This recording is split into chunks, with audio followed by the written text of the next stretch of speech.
William Morrow and Harper Audio present Summer on Sag Harbor, a novel by Sunny Hostin. Performed by January LaVoy.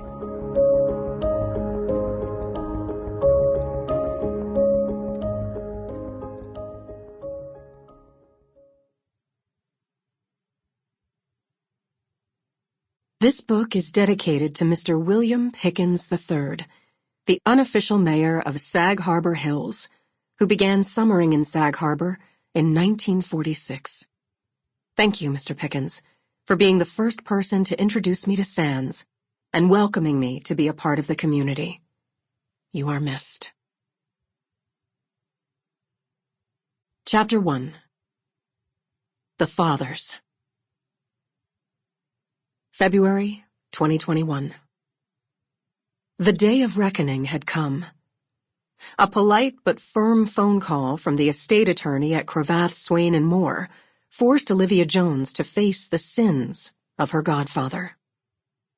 It had been nearly a year since she discovered the truth about her godfather's involvement in her father's death, yet the betrayal still burned.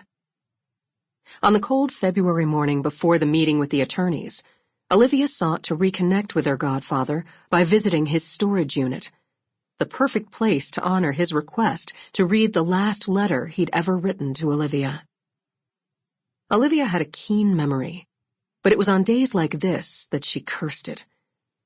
It was etched in steel, her godmother Amma's quivering mouth, wet brown eyes, the tremor of her pale beige hands when she slid his letter across the table, pleading with her to read his last words. When Olivia ignored Amma and the letter, it was as if she could hear Amma's heart breaking, like cracked ice, splintering bit by bit until it exploded. Amma, rarely vulnerable, spoke life to Omar's confession beyond the grave. At the time, Olivia couldn't bear the admission. She ran away from her beloved sanctuary in Oak Bluffs. If she was honest with herself, she never stopped running. Now, clutched in her hands, was a worn white linen envelope. The letter felt like a featherlight bomb. She regarded the envelope carefully. She didn't move, her breathing careful as she sat stiff in silence, a little lost, possibly melancholy. At least the Prussian blue velvet wingback chair was comfortable.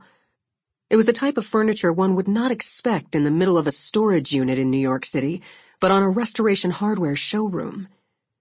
Her godfather must have known Olivia would need the cushioned comfort as she sat cocooned in the collected memories of her father, a man she'd never really known, who died when she was just a baby. Omar Tanner, her late and ever-efficient godfather, had seen to every detail.